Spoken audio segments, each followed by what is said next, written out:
for.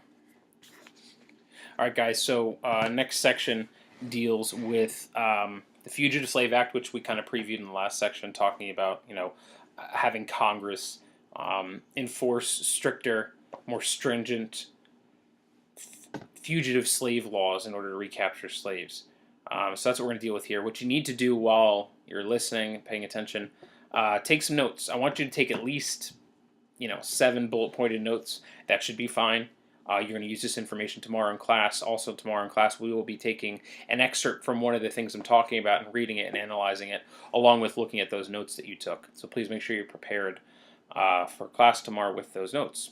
All right, so the first thing we're going to look at is that fugitive slave law. So in 1850, they passed the Fugitive Slave Act. What this did is this allowed any fugitive slave that runs to the north, via Underground Railroad with Harriet Tubman and any of the other conductors, if they're caught and they're found to be a runaway slave, they can be held in jail without a warrant.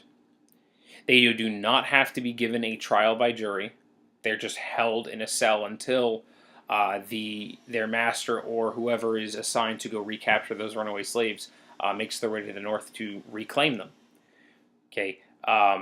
Now, this didn't make a lot of people happy, but the slaveholders felt it was justified. Again, like we discussed last time, they were considered property. And under the U.S. Constitution, regardless of what your property actually is, property is given equal protection. So again, same example as last time.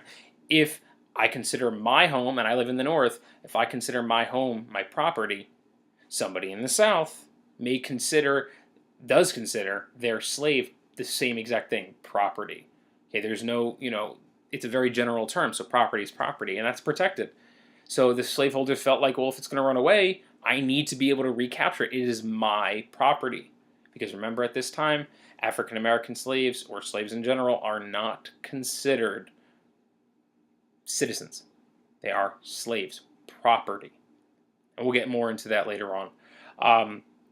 So after this goes into place, and it's in place for a while, around 1852, an abolitionist living in the North named Harriet Beecher Stowe reads about this and asks why. She's very angry over this, and she decides to retaliate in some form, and she writes a novel called Uncle Tom's Cabin. It's published in 1852.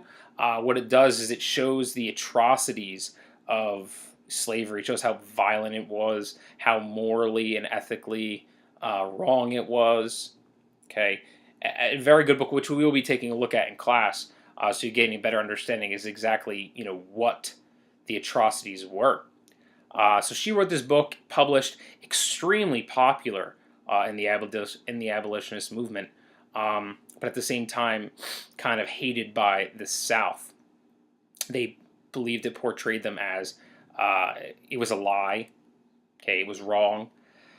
So they were extremely upset, and it demonized their way of life. But again, the abolitionist movement felt it was the greatest thing. And we'll talk more about her novel tomorrow in class. So please make sure you have at least 7 bullet-pointed notes on these topics that we discussed today. And we'll take a look at that in class. We'll also take a look at Harriet Beecher Stowe's Uncle Tom's Cabin and really take a look at the effect it had on society at that time. All right, guys, if you have any questions, please email me. Thanks.